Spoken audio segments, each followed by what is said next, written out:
Her own family had taken the stand against her. 3 witnesses, 3 accusations, and everyone in that courtroom believed she was guilty. She had defended them when nobody else would. Now they were using their memories against her. But one detail in their stories did not match. Then the defense placed one forgotten recorder on the table. Nobody knew what was inside it. But the moment it was switched on, the entire case began to collapse. The courtroom was already convinced she was guilty before the judge finished reading the charges. Her own brother had accused her. Her own sister had testified against her. And the aunt who raised her after their mother died had looked directly at the jury and said she was certain the young woman had stolen from her own father. 3 relatives, 3 stories, 1 accused daughter. But there was one problem. They had all forgotten about a room her father had kept locked for years. And inside that room was something that could destroy every lie they had told. If you enjoy courtroom mysteries, where the truth appears when nobody expects it, subscribe to the Unheard Witness and stay until the end, because this case takes a turn nobody in that courtroom saw coming. The young woman had never imagined that mourning her father would lead her into a courtroom. Her father had built a successful family business from almost nothing. It started as a small shop, then another, then warehouses. Eventually, it became a company worth millions. He was strict, private, and extremely careful with money. His children grew up around the business, but only one of them had worked closely with him, his youngest daughter. She handled accounts, reviewed contracts, managed suppliers, and often stayed late at the office. Her siblings believed she was their father's favorite. She insisted she simply worked harder. Then her father died unexpectedly. The family gathered for the funeral. Everyone cried, everyone hugged, everyone promised to remain united. That promise lasted less than 2 weeks. A large amount of money was discovered missing from one of the company's accounts. The family immediately wanted answers. Then someone produced documents showing that the accused daughter had authorized several transfers. Her signature appeared on every page. The family meeting became an accusation. She denied taking anything. She explained that she had never seen the documents. But nobody believed her. Then her older brother made a shocking claim. He said their father had told him shortly before his death that his daughter was becoming obsessed with controlling the company. Her sister supported him. She claimed she had heard the daughter arguing with their father about money. Their aunt went even further. She said the accused woman had once admitted that she deserved more than everyone else. Suddenly, the family had a story. The daughter had stolen money. She had manipulated her father. She wanted control. And she had supposedly been preparing to take everything. The police investigated. The financial records looked terrible. Money had disappeared. Her signature was present, and 3 members of her own family were willing to testify against her. She was charged with fraud and theft. The news spread quickly. People who had known her for years began whispering. Some called her greedy, others said wealth had changed her. She stopped going outside. She stopped answering messages. The woman who had spent years building the family business now felt like a stranger inside her own family. Then the trial began. The prosecution presented the financial documents first. Transfer after transfer, account after account. Numbers appeared on a large courtroom screen. The prosecutor told the jury that the evidence was straightforward. The accused had access. The accused had knowledge. And the accused had signed the documents. Then came the first family witness, her brother. He sat in the witness box and described his sister as ambitious and increasingly secretive. He said their father had become worried about her behavior. The prosecutor asked whether he believed she had stolen the money. He said yes. The accused woman looked at him, her own brother. She had protected him when they were children. She had helped him get his first job. Now he was helping send her to prison. Then her sister testified.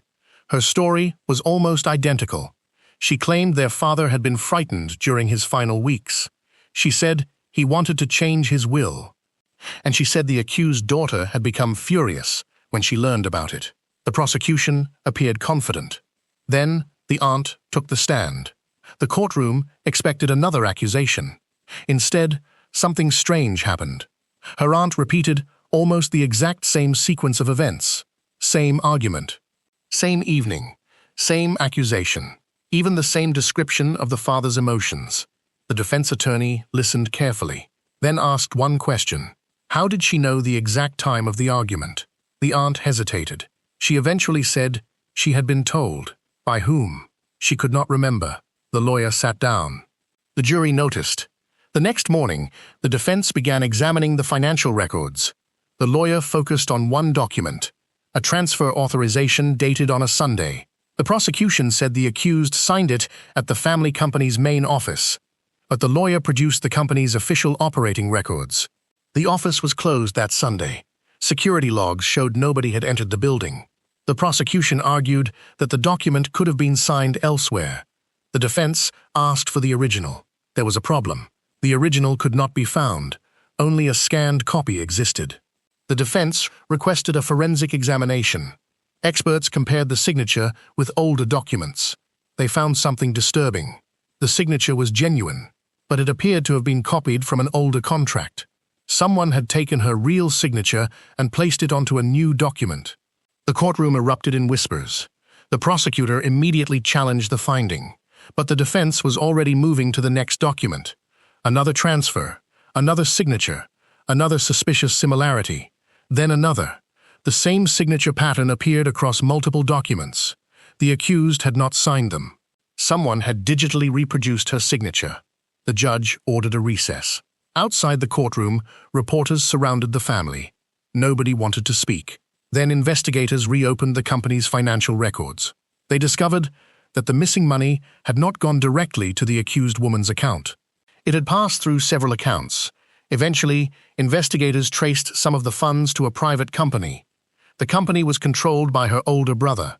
The courtroom changed instantly. Her brother was no longer simply a witness. He was now under investigation. But there was still a question. Why would he accuse his own sister? The answer came from an old business ledger. The company had been losing money for years. Millions had quietly disappeared. The father had recently discovered the irregularities, and shortly before his death, he had begun investigating. The accused daughter had been helping him.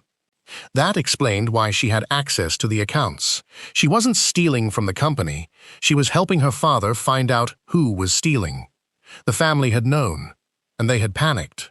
But there was still one missing piece. What had the father discovered before he died? The defense searched his office. They found nothing. His desk had been cleaned. His computer had been reset. Several files were missing. Then, an elderly employee remembered something. The father had a private storage room. He had kept it locked for years. Only he had the key. After his death, nobody had opened it. The employee gave the defense attorney a clue. The key was still inside an old safe. Investigators opened the safe. Inside was a second key. It opened the storage room. The courtroom waited. The door was opened under police supervision. Inside were boxes, old contracts, tax records, bank statements, photographs, and one small voice recorder. The recorder still worked. Investigators recovered a conversation recorded several weeks before the father's death. The recording began with his voice.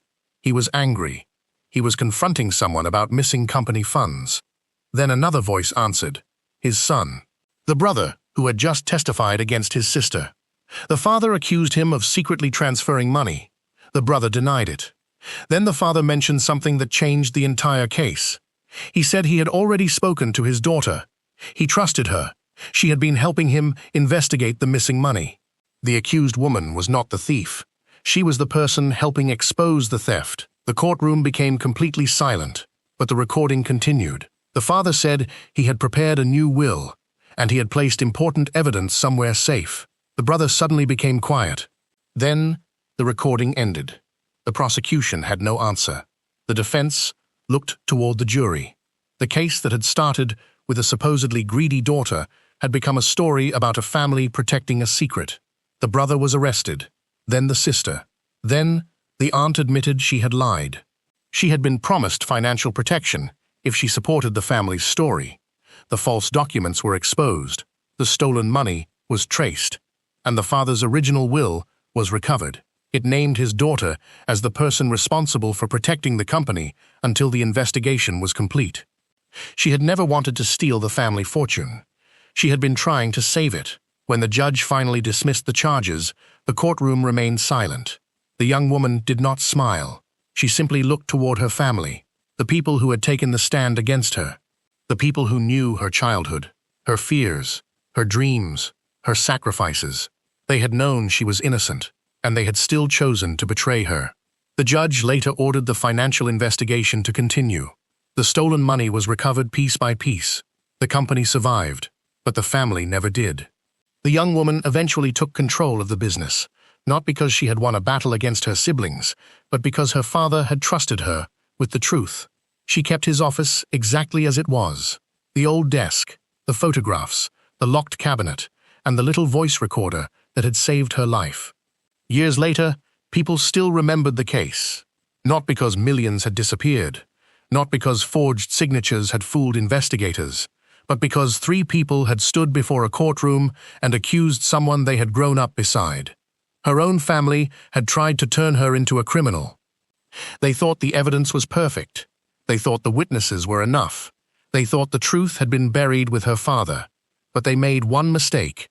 They forgot that secrets leave records.